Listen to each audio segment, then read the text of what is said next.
Hey, social media influencers.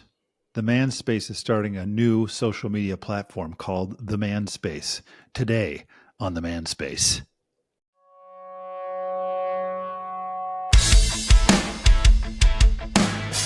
Welcome to the Manspace podcast. We're your hosts, Doctors Matt Brown and Rob Porter, and clinical therapist Mike Porter.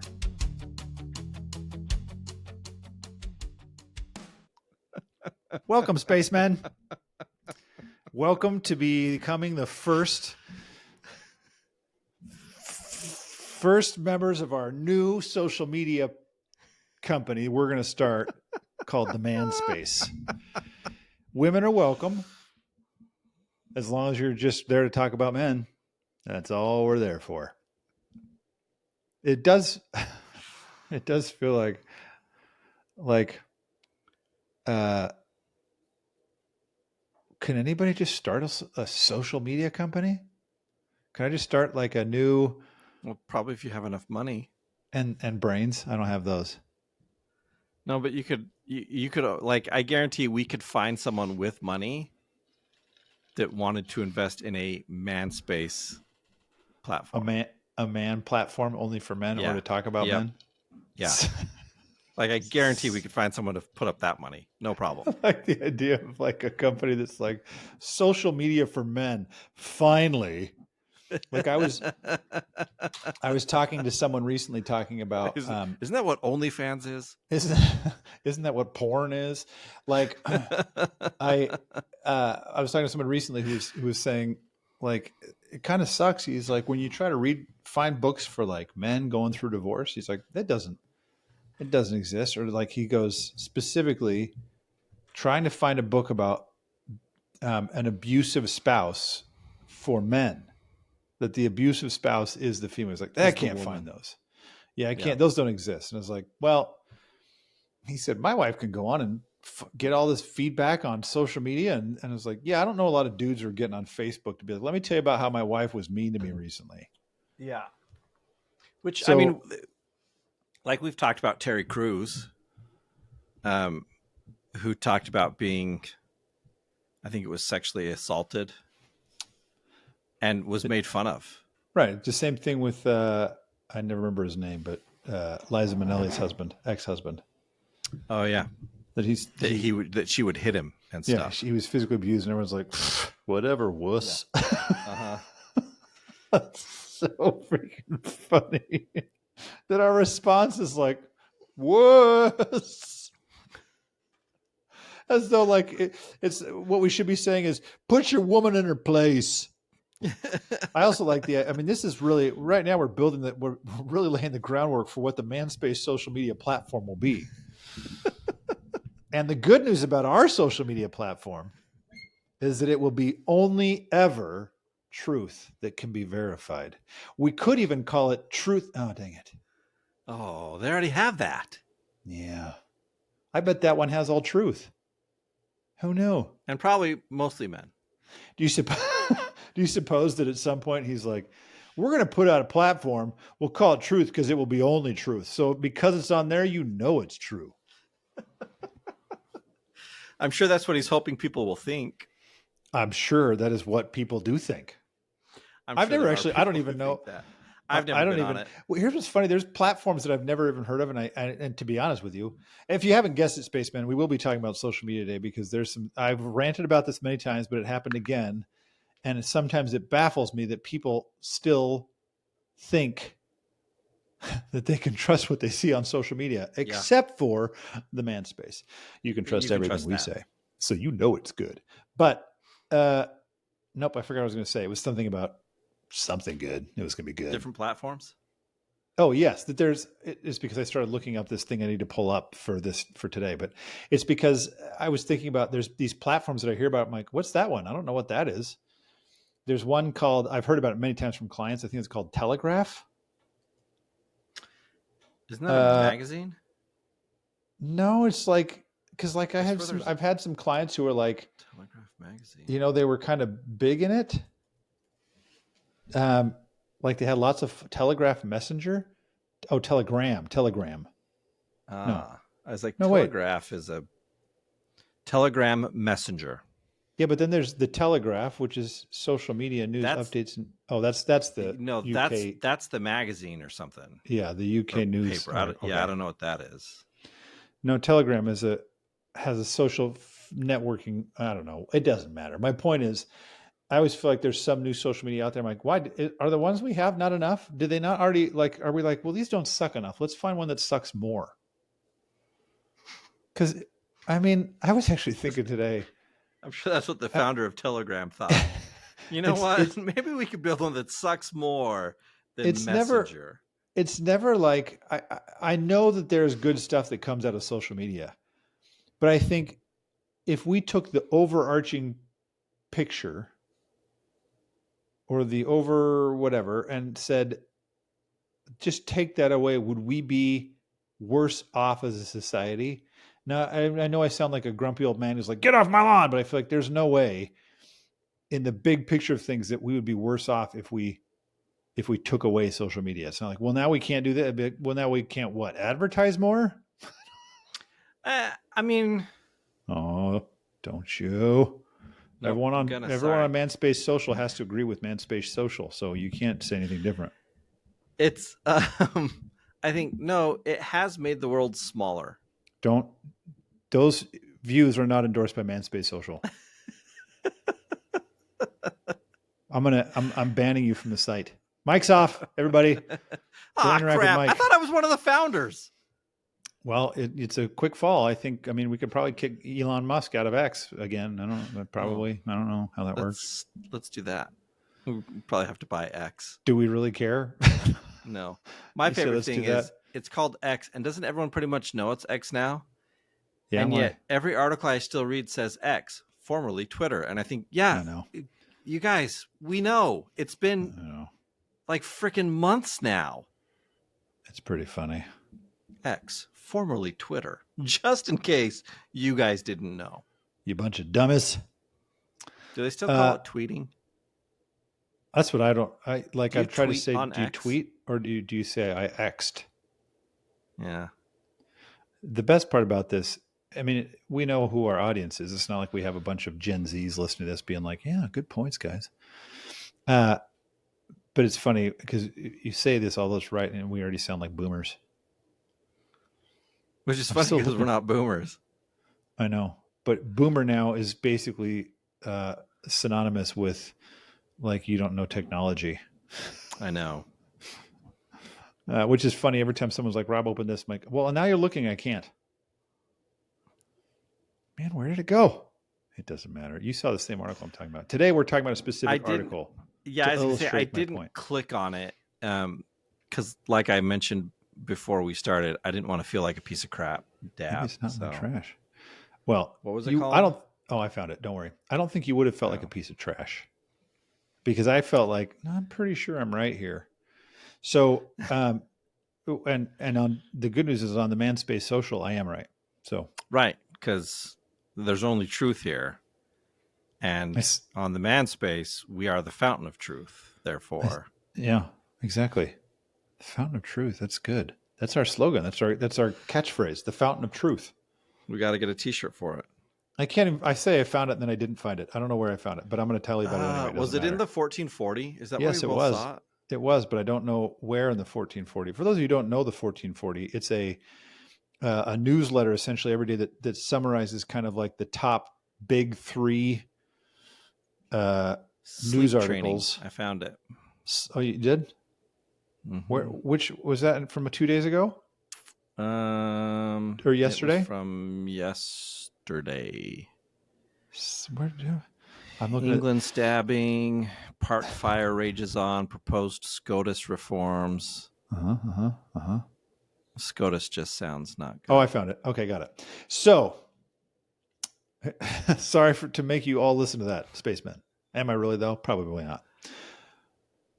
So let me just summarize it. Let me explain actually why this is coming up for me. I'm going to do it the other way. I'll edit that out later. You're right. This article is on sleep training. So if you don't have kids and you don't know what sleep training is, it's for like when your kids are young and you're not sleeping through the night and it's miserable. and your kid, you're trying to put your kid to sleep and you read him a book and you sing him a song and you do all sorts of stuff. And then maybe you have to snuggle with him in bed. And eventually it's been like a 2.5 hour routine to get your kid to go to sleep. Sleep training is the idea of, essentially, you could say, just cry it out method. Just letting your kid cry until they fall asleep. I've mentioned this on a previous episode before, that we did it with all three of our kids. Our oldest kid, I remember distinctly trying a couple times. One time she cried for like an hour. It didn't work. I think she's probably too young to do it at that point. But then once we did it, we were at mom's and dad's house visiting, and we put her to sleep on this big giant bed, and then laid down, or like kind of hid down beneath the bed, sitting on the floor, which is torture, to sit in the room while you're listening to your kid cry it out. And Becky was about to get up because she couldn't take it. It had only been like 5 minutes, 10 minutes or something. Becky couldn't take it. So she was trying to stand up, and I grabbed her hand and pulled her back down. And within like 3 minutes, Whitney fell asleep. And after that, it was it. We put her in bed. She might cry for a couple minutes or two, and then she'd fall asleep. And it was freaking awesome.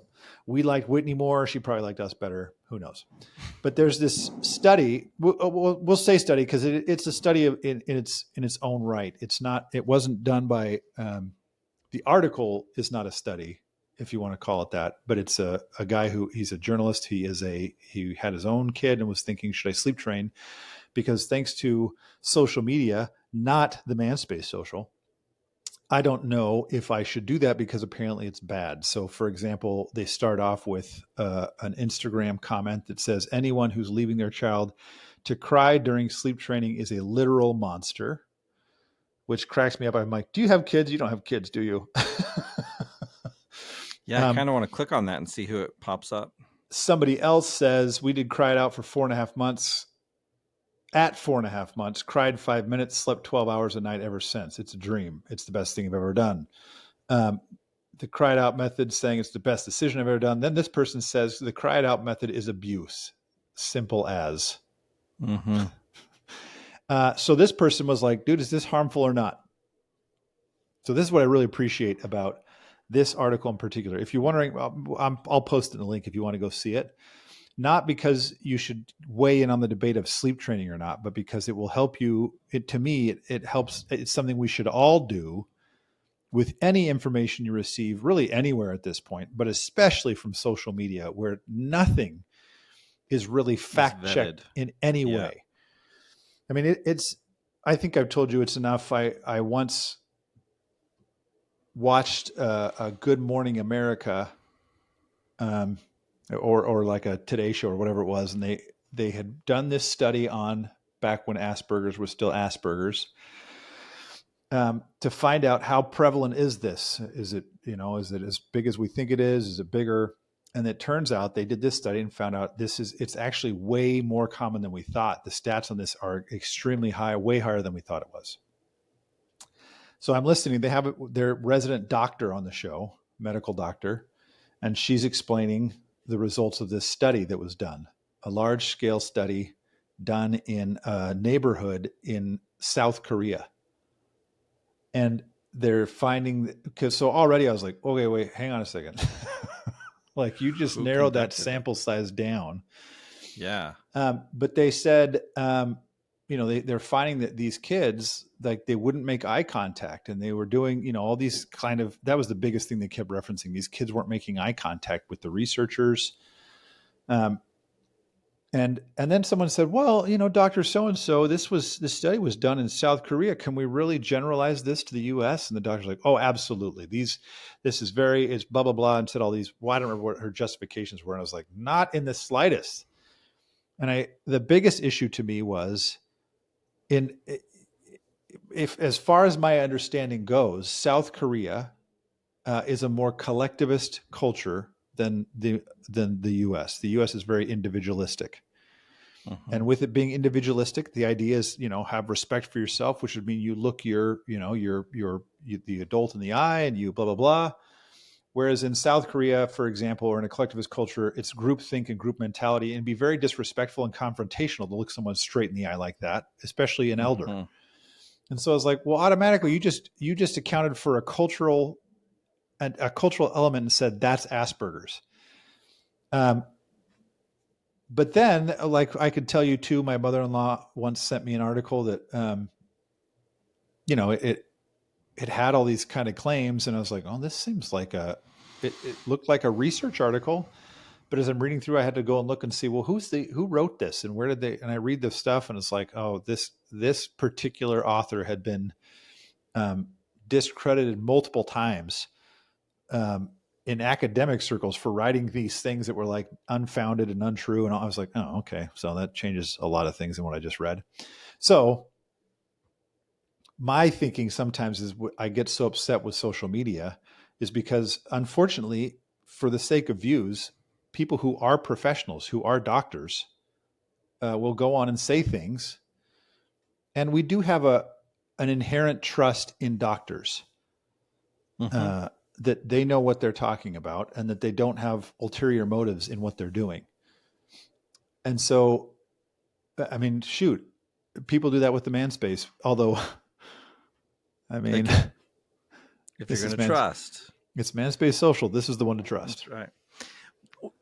But that's like, I do think it's interesting, right? Because I think that's true of generally I think we're trusting of what we perceive to be as positions of importance, right?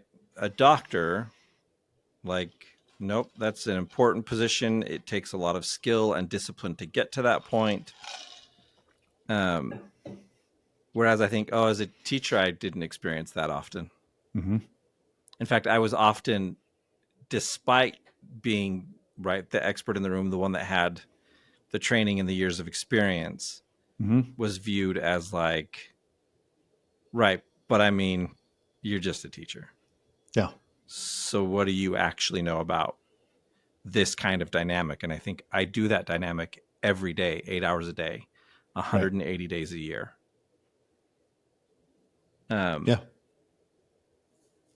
So yeah, that's an interesting dynamic too, is we'll often be dismissive of the non-glamorous experts because we think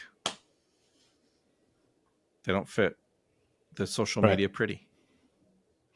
Well, and this is, I mean, I'll mention specifically, there's two doctors I reference. I think one of the bigger names that they reference from social media is, I think, Dr. Sears. And they mention in this article, like they have these articles that come out from blogs and CNN and other unsighted places they mention that they'll put these kind of attention grabbing clickbait type titles up so that people will click on their article.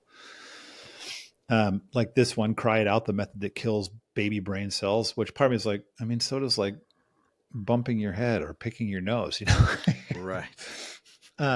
Or this one, contrary, it's okay to let your baby cry himself to sleep, study finds. Or this one that says the imperative to end cry it out, or science says it's fine. Or the next one says stop shaming women for teaching their kids or training their kids to sleep. And then one says Harvard says children need research and need attention and reassurance, which cracks me up, that one. I'm like, well, no one's arguing they don't. That doesn't mean now maybe the article says therefore don't let them cry it out method. But I'm like, of course they knew. Yeah, of course they need attention and reassurance. I keep saying research. So to shorten this up so I don't spend all day talking about this one specific article, one of the things I liked about this guy was the way he did his little article was that he would go through and say, okay, according to Reddit, here's how comments lay out. Kind of, as much as I could, I selected all these things based on this kind of questioning.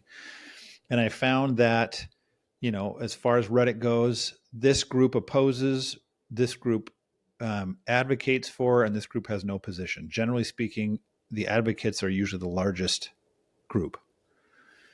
Then he did the same thing, I think, with like articles that he Googled, searched, and even ones that were academic. Same thing, mostly advocate for, some oppose, and some no position. Books mostly advocate. Lit reviews. So this is the actual academic research saying this, of all the stuff we've seen on sleep training, all of the studies either advocate for or have no position. None were opposed to it. None speak against it. Yeah. So the actual research, as far as this lit reviews go, none speak against it. Well, go ahead. Sorry, clarify what a lit reviewed article is. Well, lit review because until I did my degree, I didn't know. So like a literature review is really kind of just going through and looking through academic articles and saying, what does the existing literature already have to say about this? We're reviewing the literature that already exists. Literature meaning, and that's different than a meta-analysis, right? Which we'll talk about in a second. But then, real quick follow-up: what makes an academic, like an academically peer-reviewed published? Yeah. What makes that different? So a peer review, an academic. There's different types of academic articles, but for simplicity's sake, we'll say there's basically like book chapters or like reviews, different than a lit review, but like a book review where you're saying, here's what we found, or sometimes even like opinion articles or theoretical articles. And then there are studies, but when they're published in academic journals, I'll say most of the time, if not all the time, they are peer reviewed, which means they are sent out to other random academics and researchers to say, look at this study, tell us what the flaws are you think, if it's good enough to be published or not. And so people, I mean, I've submitted, I don't know, 5 or 6 things to be published. Or I have 5, I don't know how many I've submitted to be published. I have 5 or 6 that are published, and people will pick it apart and say, no, this is bad. Like your sample size is too small, or your methodology is lacking here, or you don't make a good case for why you need to do this study instead of that study. So one of the things that goes through here is it's got a number of clinical studies that they do, which is where they would have found some ways to like randomly assign certain things. And that the vast majority, again, advocate for sleep training, a very small say no position. Then on Instagram profiles, it actually almost starts to tip into oppose versus advocate. Really? So, and then they have a whole spreadsheet of like, where do these studies come from across the world? And they'll say, well, this is mostly a westernized idea. And it's true. It largely is. So then they show you have a different idea to parenting in general, right? Like we simply have a different approach.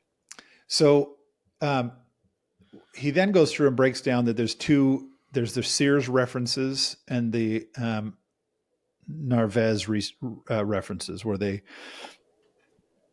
talk about these studies and the stuff that Sears is referencing, because people will go and say, I know this is a researcher who's posting this stuff on social media. What's interesting is when you go and look at the studies that they are referencing, he lists off like, are these research studies or are they theoretical articles? And that's what I should have clarified earlier, that some are just kind of, here's it's almost like an opinion piece, or I can craft this story like this. The vast majority of the 2 kind of doctors on social media who say this stuff, that they're against sleep training, the vast majority are all theoretical articles. They're not backed up by any actual studies to say this is just what we're thinking. Now, I'm not opposed. Some theoretical articles are really good. Some of my favorite articles, research articles, or I should say academic articles, are theoretical.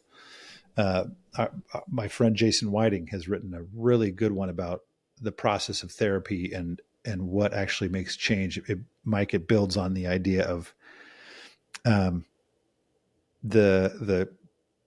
just drew a blank on it. The common factors in therapy. He kind of builds this, the triangle. It's a fascinating study, or article. So anyway, this guy, he's finding all this stuff and says, well, here's the narrative. The narrative in social media is that sleep training damages babies' brains. But when you actually look to see, is there stuff that backs that up, they can find no research. So then he starts talking to one of these PhDs who actually has done these meta-analyses. So a meta-analysis is they take a whole bunch of studies that have been done, and they basically use statistical analyses on those studies to say, what do all of these studies say combined, kind of like that. We'll say it that way. And what they found was, again, it comes out like, no, it's actually a good thing for kids.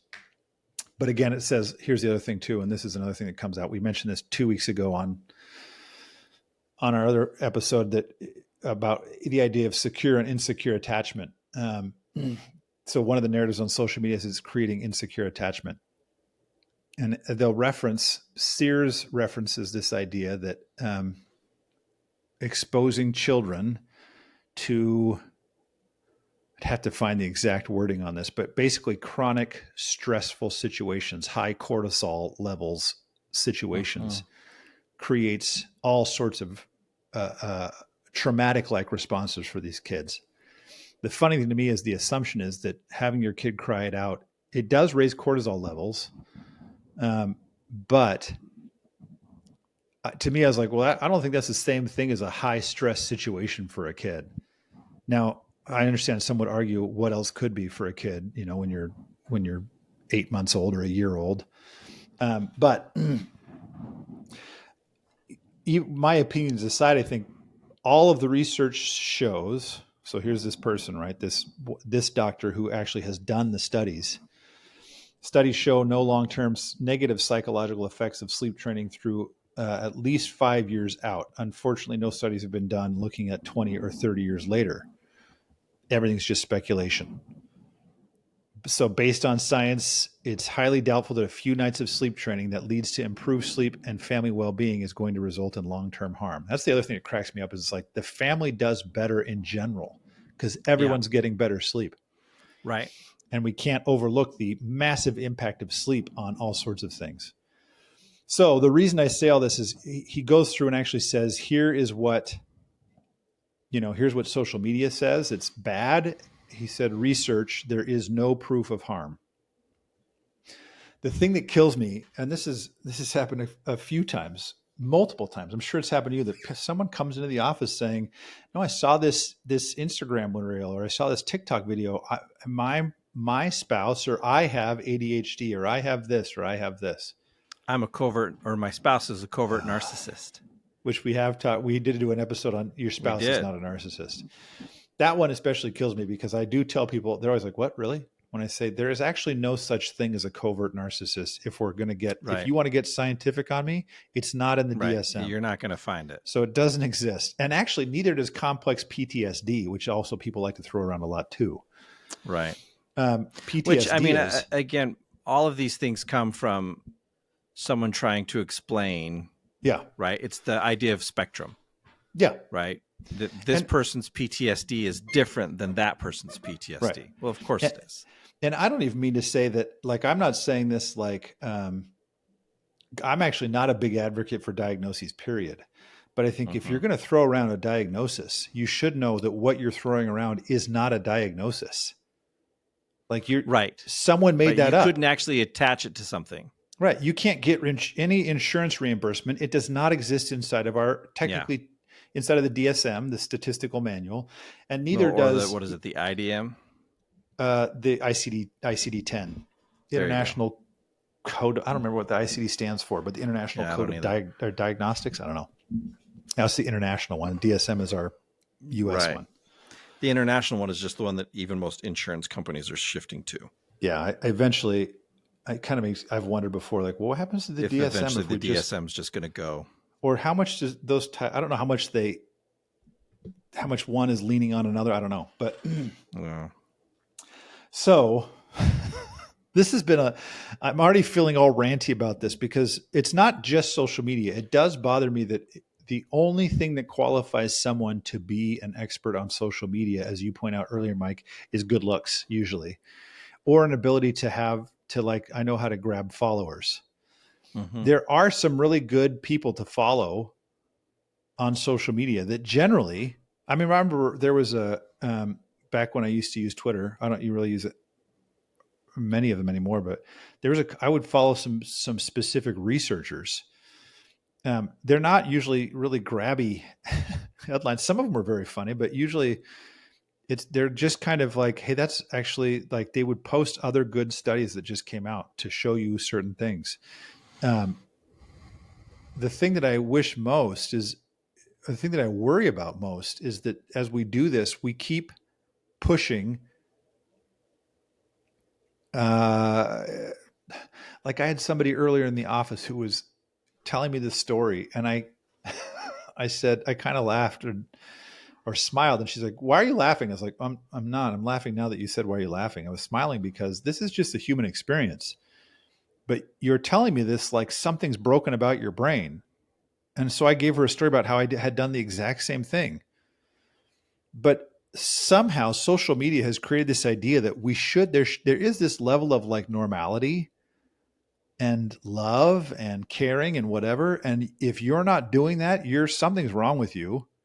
And probably thanks to this other influencer, I know now that I have ADHD, or that actually it's not my fault. My husband's a covert narcissist, and we get to craft these narratives that relieve us of I can't even say that word, of all responsibility. Mm-hmm. It's now somebody else's problem, which is really detrimental to relationships. Like this sleep study thing, one of the things that really the sleep training that really bothers me about saying you're a monster if you let your kids sleep train. It's like, I think this is totally incorrect. This is just my thinking in the moment. Is like either you don't have kids or you have one kid. Yeah. Now I don't say that because like if you only have one kid or if you have no kid, you don't get it. I say it because your perspective shifts with each kid. Yeah. My first kid, we would boil all elements of the bottle when we would clean it, because that's what they said to do. Right. That's second kid, it was like, I'm tired of having this stuff sitting on the counter, and that kid's over there eating his sister's poop. So I'm pretty sure I'm not that worried about the bottles, so we started just throw them in the dishwasher, or whatever it is, or the hand sanitizing thing. By the second and third kid, it's like, well, I can't make my other kid hand sanitize it doesn't matter. Right. And so my perspective shifted. I'm not saying it's even right. It just shifted. But I look at this and I think, as a family therapist, I think you cannot, unless you have a whole family dynamic. I do know some families that do like co-sleeping. And if you're co-sleeping, that's a whole different story. Like maybe because that's a cultural thing too. Yeah, I was going to say, there's a handful of cultures that's very normal. And if that's what you're doing, you probably already have a number of other things in place that would make that more conducive to working. Mm-hmm.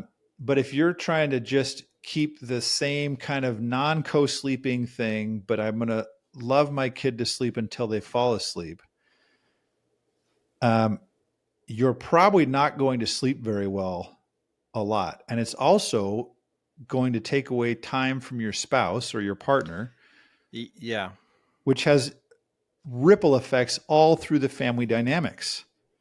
And then I can say that if that happens, and let's say the dynamic between the husband and wife gets really off, as kids get older, especially, those kids start to essentially almost embody those problems, and they start acting out. That's not always the case, but it's happened tons of times.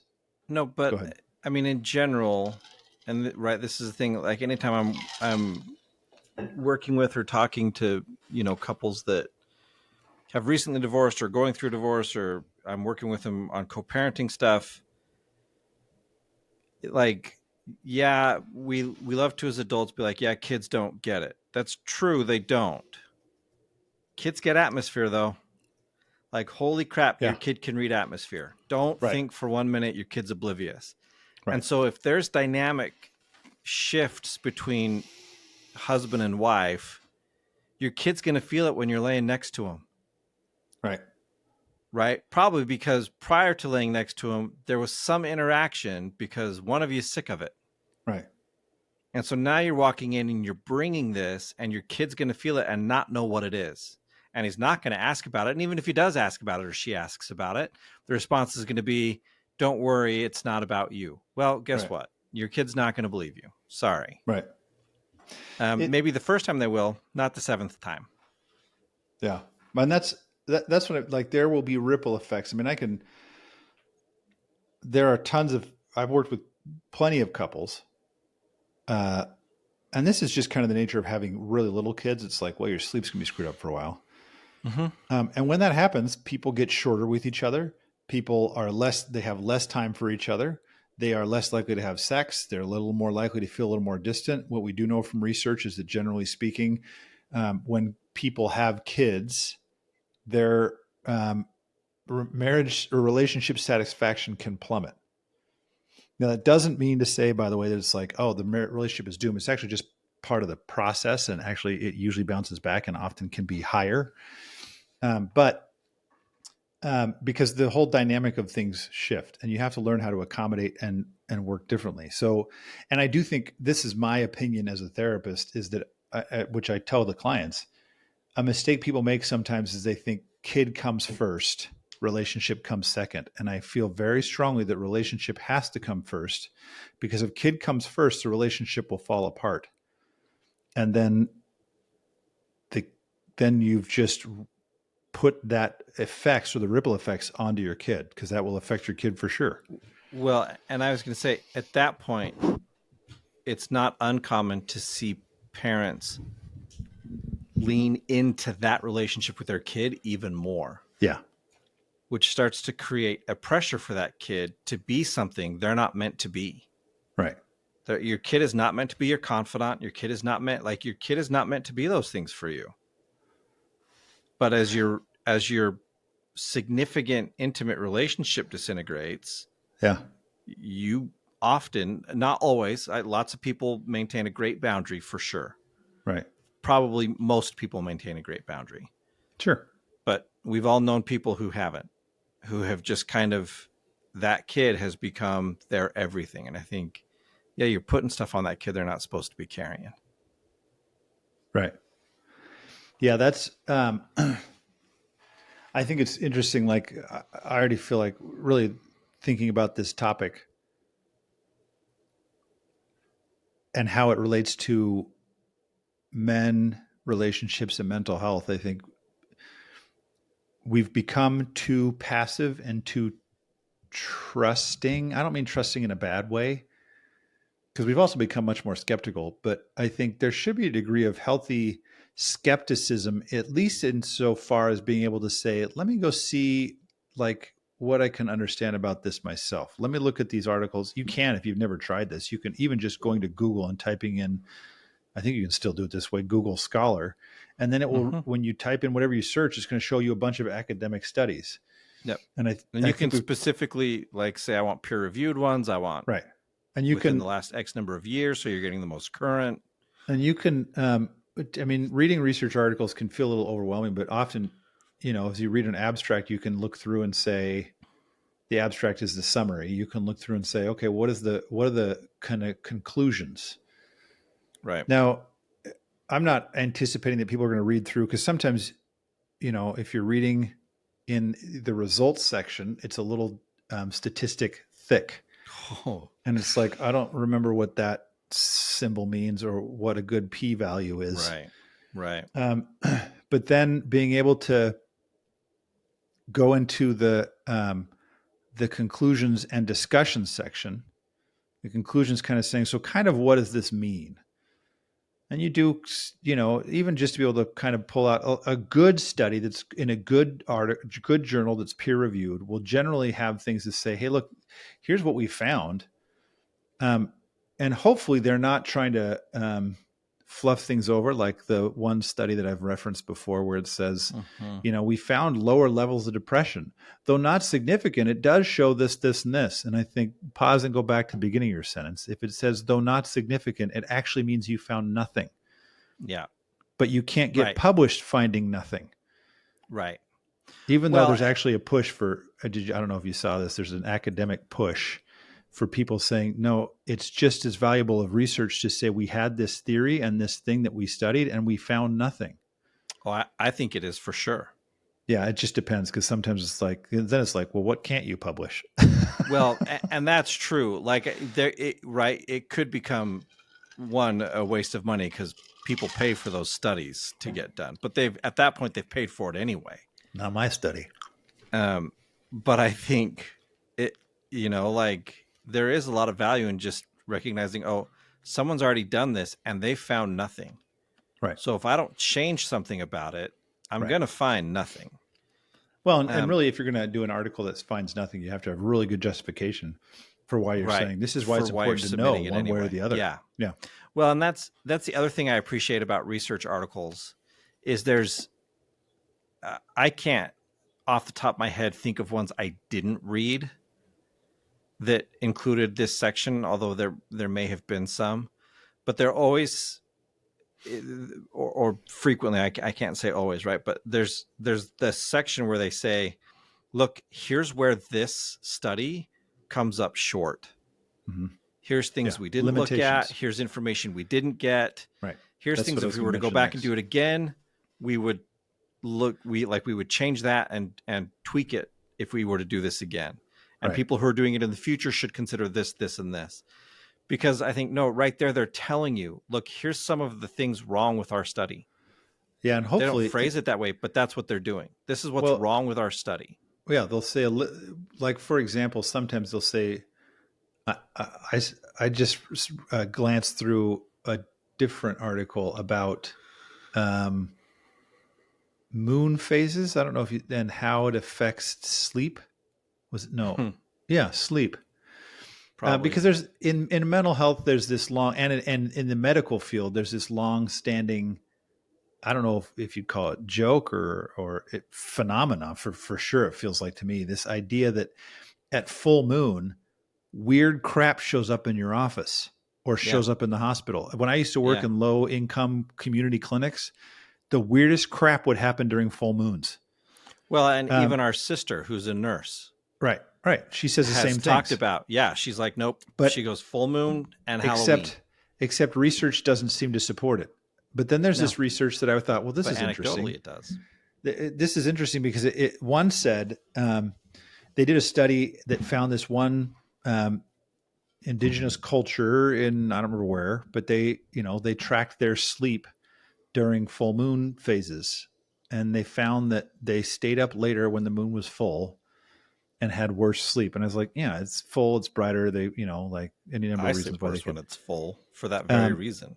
But then they also did the same thing to University of Washington students and found that they also slept late, went to sleep later and slept worse, even though most of them had no clue what the moon phase was at all. Right. And they couldn't even see it for 9 months. Yeah. Right. And they also said it happened with new moon. So that study was like, well, that's really interesting. Then they referenced another study. This one cracked me up. It's like, they found that for some women, it appears as though their menstrual cycle lined up with moon phases. Really? Which cracked me up because I was like, well, what do you mean some women? Yeah, of course some women will. Like you imply that like all women are on the same cycle and these ones weren't. Like I think you could just randomly select 8 women in a room and say, how many of you line up with a moon cycle this month? Oh, you, weird. What are the other funny thing? Every 4 weeks. This is one of the limitations. It's like the study was of 22 women. I was like, you found 22. Of course, you're going to randomly find in those 22 women that some of them lined up with the moon phases. Right. So it's important to know like a sample size of 22 is not much when you're saying we're saying 4 billion people on the planet have menstrual cycles. Right. 22 of those lined up with the moon. Even if all of them did, it's like, okay, I mean, that's not a huge sample size. Right. And you have to look at how that sample size was drawn and all these things. But how many of those 22 women were roommates? Right. So often women living in close proximity will sync up. So there's the limitations section. This is all part of knowing like, okay, unfortunately, I would say you have to despite what certain social media would have you believe, except for the Manspace social, it's a little bit not usually so black and white. Even these studies that we've done in the field of human sciences, they've done these kind of big, let's go back and try to replicate all these studies that were kind of these landmark studies, and they couldn't, they took the top 100 and it could only replicate like 4 of them or something like that. And it's like, yeah, there's so many factors that go into humans that it's hard to say this stuff. When someone says, are you distracted? Are you this? Are you this? Or you probably have ADHD. It's like, or get off TikTok who's telling you this, because that's probably why you have ADHD now. If you want to say it's you're spending 15 seconds of mental space before you move to the next thing. Yeah, before your brain is being trained to move to the next thing. Right. And the last thing you should do is think, oh, this explains everything to me. I've had a couple different clients where we're talking about, well, no, I looked this up on Google, and I've looked stuff up on Google and been told by my doctor, don't look stuff up on Google. And I've also said to clients, stop doing that. And we've talked about before on this show, because if for no other reason, I mean, most symptoms for things, it's like, yeah, you're going to fall into a lot of criteria for a lot of those. But also, don't forget differential diagnosis. It says, but actually, if this is going on, then this would be better explained by this. Then you have, so it's like, there's too many factors that go into something like this. It's not a simple list of symptoms, despite what the internet will tell you. Which is, I think I think it's for bipolar. I haven't looked in a long time, so I can't remember for sure, but it's, I think, one of my favorite differential diagnoses statements for bipolar. Because that was the trend, right? A while ago is you're probably bipolar. And one of them says, look, if the symptoms are better explained by, it's been renamed now, but essentially major depressive disorder, then it's that. They're like, it's not bipolar, it's major depressive disorder. But and I thought, but like then most people, it probably better defined by that. But even if you go to major depressive disorder, you'll find something similar. It says, if these symptoms are better defined by this, then it's that. Right. So it's like, I know. Thanks. And the DSM is not actually there is no, like, we saw it in your blood, you can't refute what's in the blood. It's like, this is our best estimate. It's an agreed upon set of, So this is all just and self-reporting. Right. Well, especially, which is, and especially other reporting, like, meaning like someone in my office earlier, I know you wouldn't believe it, it was all in one day. What are the who's odds? Basically, they start telling me, this is why my husband did this. And it was this evil. I said, so you're telling me that he's got these, not only like, not even like kind of like a bad idea, like he's kind of dumb, but also actually he's sneaky and he is trying to make you look as bad as he can so that he looks as good as he can in these sessions. You think he's that calculated? Yeah. And she's like, well, not when you say it like that. It's like, well, that's just what you just said. You have decided that is what he is doing. Yeah. And so this is all a way of saying, hey, look, in your relationship and in your own mental health, there should be a very clear, like, I don't want to jump to any conclusions about any of this. Anything, according to social media, can be easily explained. Unfortunately, it's usually grossly insufficient. Mike and I mentioned, we were talking about before we started this episode about some of these things that are political and how, I mean, even those things, I think they're designed to push you one way or another. So they're only going to present certain parts of those things. I keep seeing these things that are like, people, they'll, just preparing for when Trump becomes president. And it's like showing them preparing for a dystopian future where like nothing really exists. And it's like, okay. And then if people see that and they see this, project, is it Project 2025? Project 2025. And it's like, oh, and then they think, well, this is a Trump thing. And then Trump's trying to distance himself, but is he, or is all these things? It's like, you have to know, in some ways, it's like, how do I look for the information? Where do I get my information from? And am I getting it from multiple? If you're only getting it from one source, that's a problem, unless that source is the Manspace social. Manspace. Well, and even, right, like, it was interesting to watch the President Biden stuff and the way it played out with his electing not to run again, because like there was, I think June, George Clooney held some big fundraiser and raised millions of dollars in one night for the presidential, re-election fund. And Biden's our guy and Biden's this and that. And within a month and a half, right after the televised debate, which anyway, I didn't watch, but I've heard was a train wreck, goes to New York Times and writes an op-ed piece about how this isn't our guy. And I thought, Yeah, to me, I think, can you really ignore the social influence that was existing there? Mm-hmm. Like, are you telling me he didn't interact, with President Biden prior to the fundraiser? I don't think so. And so even these people that, right, like George Clooney, he's a very intelligent man. Like, if you've ever listened to that guy speak, he's very intelligent.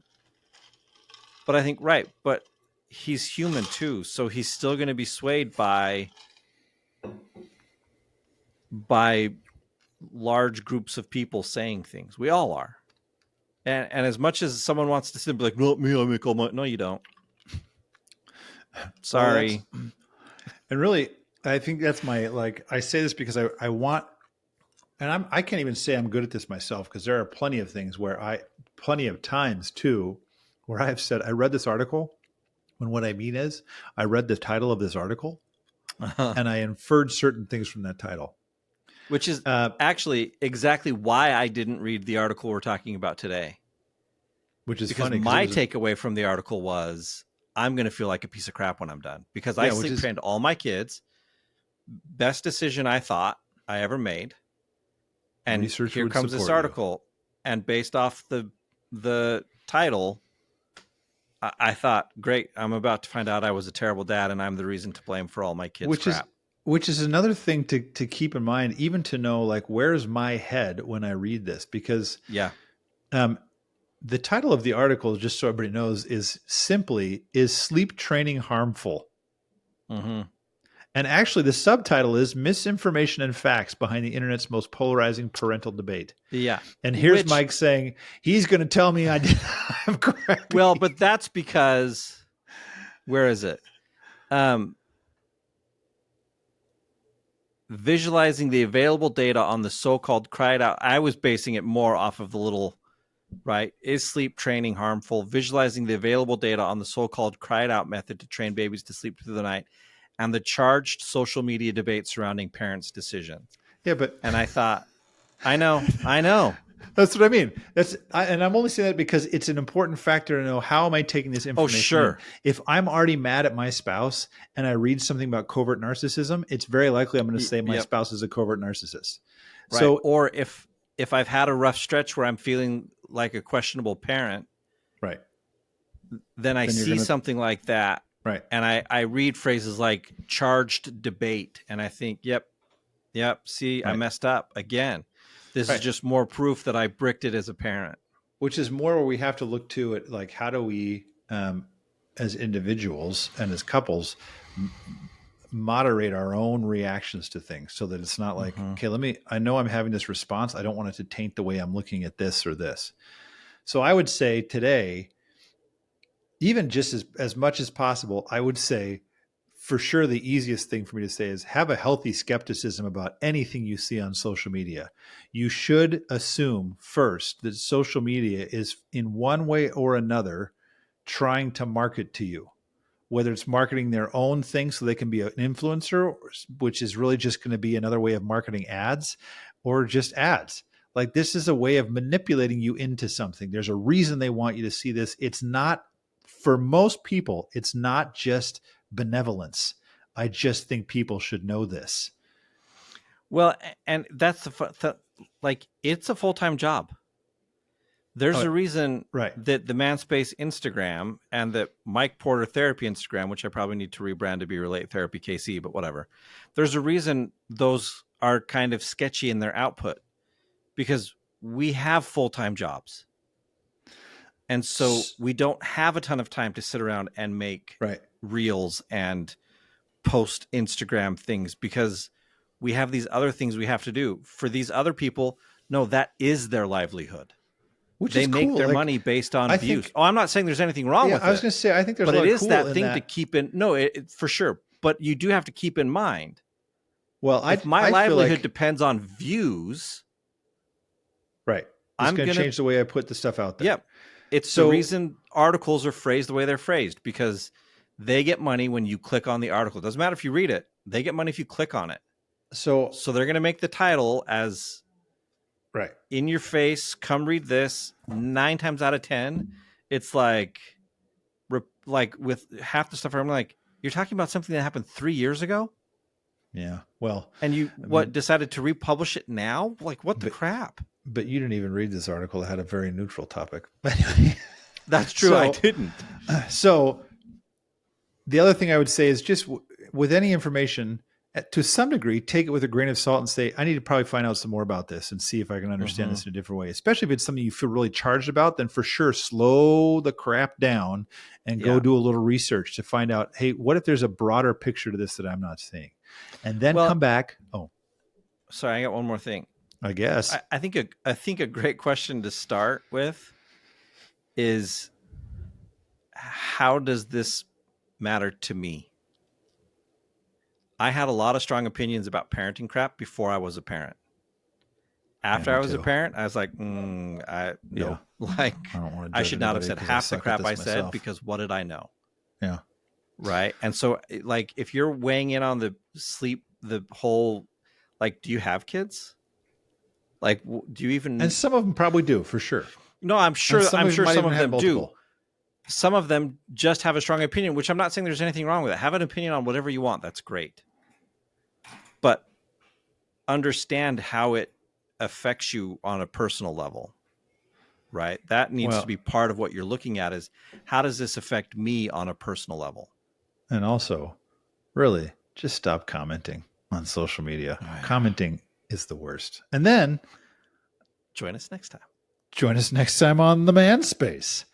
Just the facts, ma'am.